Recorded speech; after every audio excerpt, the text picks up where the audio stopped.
Budget দেখুন, বাজেটে সরকার সরকারি কর্মচারীদের একটা যে দীর্ঘদিনের বঞ্চনার ডিএ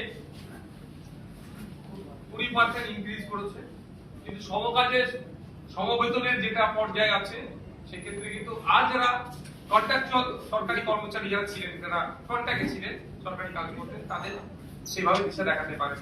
কিন্তু এই সরকার যখন বিরোধী দলে আসলে ছিল, তারা বলেছিলেন ক্ষমতায় আসলে কেন্দ্রীয় সমহারে ডিএর ব্যবস্থা করা হবে, সেটা দিয়ে আজকে ব্যর্থ। শুধু তাই নয়, সিভিক ভলেন্টিয়ার থেকে শুরু করে আশাকর্মী যারা আছে তাদের কিছু হয়তো সাম্মানিক বাড়ালেও আমরা যদি আশাকর্মীদের বিভিন্ন রাজ্যে দেখি, তাদের ক্ষেত্রে যে যারা যে সাম্মানিক পায়, আমাদের রাজ্যে সেই অর্থ পায় না। এবং সিভিক ভলেন্টিয়াররা কোনো অংশে একটা কনস্টেবলের থেকে কম কাজ করে না, তাদের যে সাম্মানিক বাড়ানো হয়েছে সেটা আমাদের কাছে কম হচ্ছে।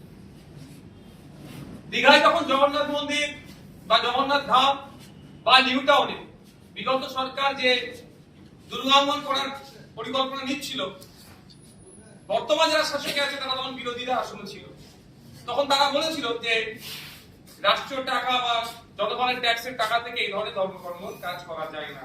আর আমরা দেখছি এই বাজেটে বিভিন্ন ধর্মস্থানে সংস্কার থেকে শুরু করে বিভিন্ন প্রজেক্ট হচ্ছে, ঘুরে ফিরে সেই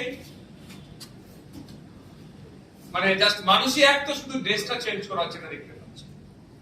যে বিষয়টা লক্ষ্য রাখছি, অনেক প্রতিশ্রুতি দিয়েছে এখানে, ব্লু ইকোনমির কথা বলেছে, সুনীল অর্থনীতির কথা বলেছে, অর্থশাস্ত্রের কথা বলেছে, কিন্তু বাস্তবিক অর্থে এটা কতটা রূপ পাবে সেটা এখন দ্বিধাদ্বন্দ্বের মধ্যে আছে।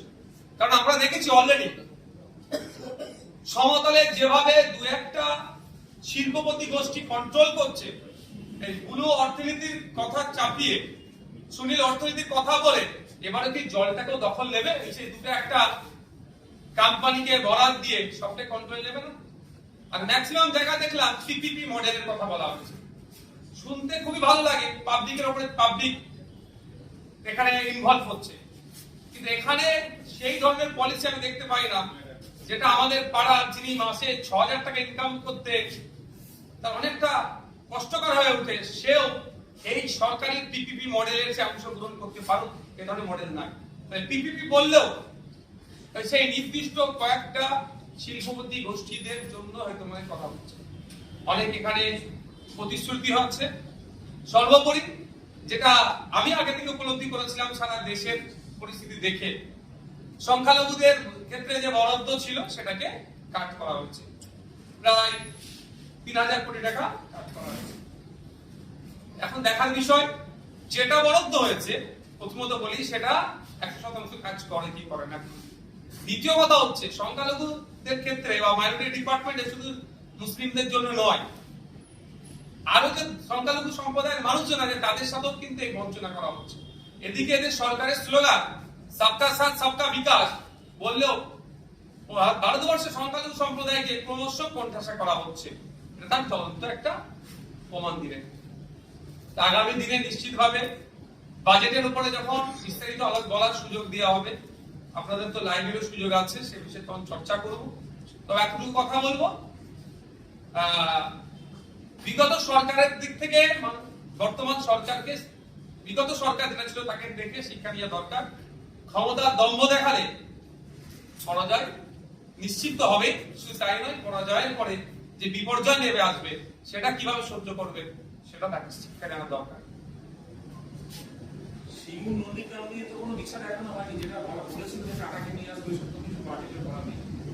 গভর্নর স্পিচের উপরে নন্দীগ্রামকে নিয়ে চর্চা হয়েছে, সিঙ্গুরকে নিয়ে চর্চা হয়েছে। নন্দীগ্রামের জন্য শুধুমাত্র একটা ব্রিজের নির্মাণের কথা উল্লেখ আছে। দেখুন, বিজেপির মুখ থেকে সিঙ্গুর শব্দটা যত কম আসবে আমার মনে হয় ততই ভালো, কারণ সিঙ্গুর থেকে টাটাদেরকে উচ্ছেদ করার যদি মুখোশ হয়ে থাকে মমতা ব্যানার্জি, মুখ কিন্তু বিজেপি। আমরা দেখেছি আজ টাটা সিঙ্গুর থেকে বিতাড়িত হওয়ার ফলে পশ্চিমবাংলার শিল্পের সর্বনাশ হয়েছে।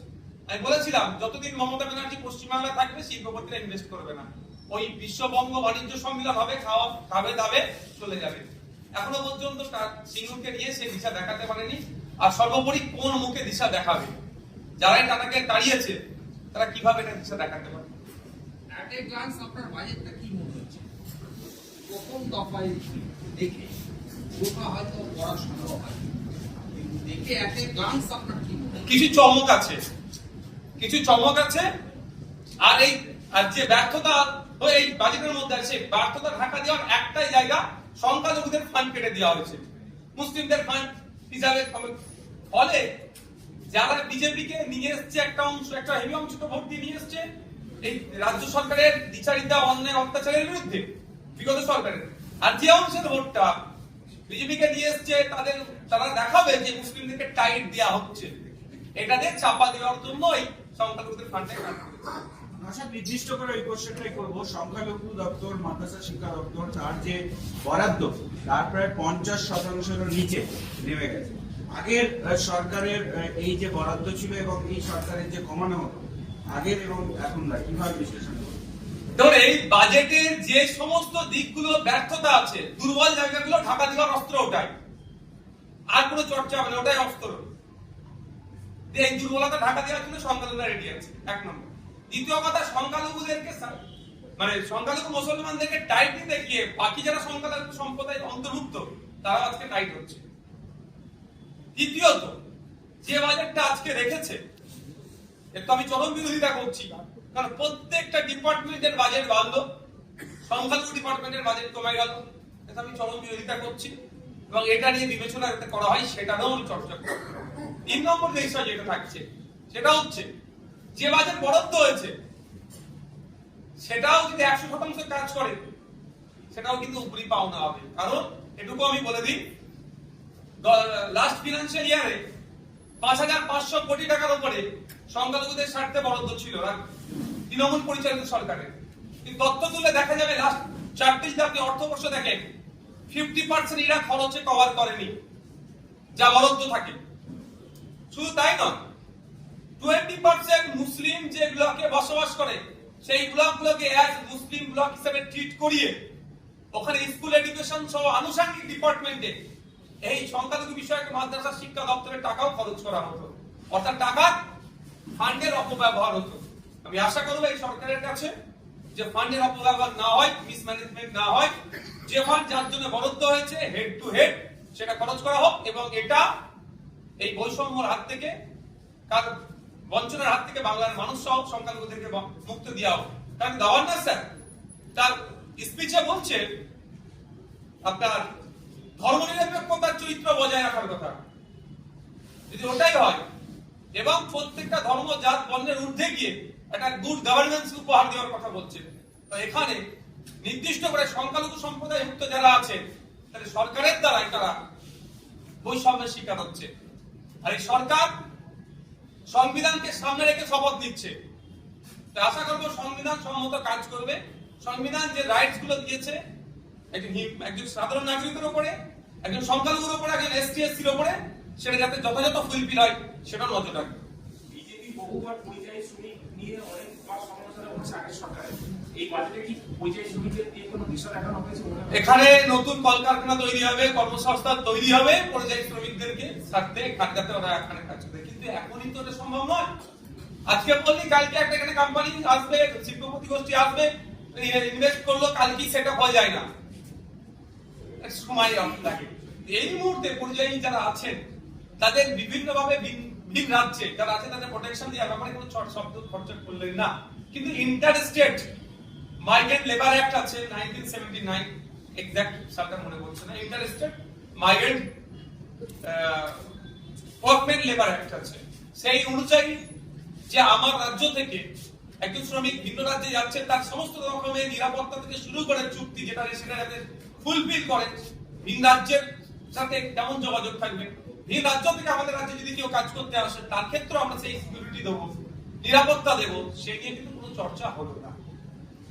কিন্তু ভোটের সময় সেই সময় ভিন রাজ্য থেকে ভোটারদেরকে নিয়ে আসা, তদারকি করে নিয়ে আসা, তাদের জন্য স্পেশাল ট্রেন অ্যারেঞ্জ করা, সবটা হলো। তারা ভোট দিল, তাদের ভোটের জন্য একটা অংশের ভোটের যদি সরকার পরিবর্তন হলো, কিন্তু সরকার পরিবর্তন হয়ে যাওয়ার পরে তাদেরকে নিয়ে সে অর্থে আর চর্চাই হলো না। দেখা গেল কি রাস্তার নাম পরিবর্তন করা বিষয় দেখো, যারা ডাস্টবিনের ইতিহাস না করে বাঁচতে চাইছে তাদের কাছ থেকে এর থেকে বেশি কিছু আর পাওয়া যায় না। হোসেন শহীদ সোহরাওয়ার্দী আর হাসান সোহরাওয়ার্দীর মধ্যে যারা ঠিক না করতে পারে তাদের কাছ থেকে আর বেশি আশা করাটা আমাদের বৃথা। ঠিক যেভাবে ওই 1 লাখের ফ্রিজের মধ্যে নাকি গোমাংস ছিল, পরে টেস্ট করে দেখেছে ল্যাবরেটরিতে ওটা গোমাংস নয়, কিন্তু তাকে তো খুন করে দিল, ঠিক এটাই হলো। এর বাইরে কিছুই নয়। সংখ্যাগরিষ্ঠ যেখানে সংখ্যালঘু সম্প্রদায়ের মানুষ একটু বেশি বসবাস করে সেই জায়গাটায় নামটা পরিবর্তন করলো, কাকার নাম হলো কি আর চাচার নাম হলো, ব্যাপারটা নয়, পরিবর্তন করে এই যারা উগ্র মানসিকতা নিয়ে চলছে তাদেরকে একটু অক্সিজেন দিল। আর এই সরকারের ব্যর্থতা যত এই 1.5-2 মাসে যেটা হয়েছে সেটাকে ঢাকা দেওয়ার চেষ্টা মাত্র, আর কিছু নয়। আমরা আশা করবো, আমরা চিফ মিনিস্টারকে চিঠি করব যে অবিলম্বে যে হাসান সোহরাওয়ার্দীর যে অবদান, সে অবদানকে স্বীকৃতি দিয়ে তার নামটা পুনরায় আবার সেখানে ফিরিয়ে আনা হবে।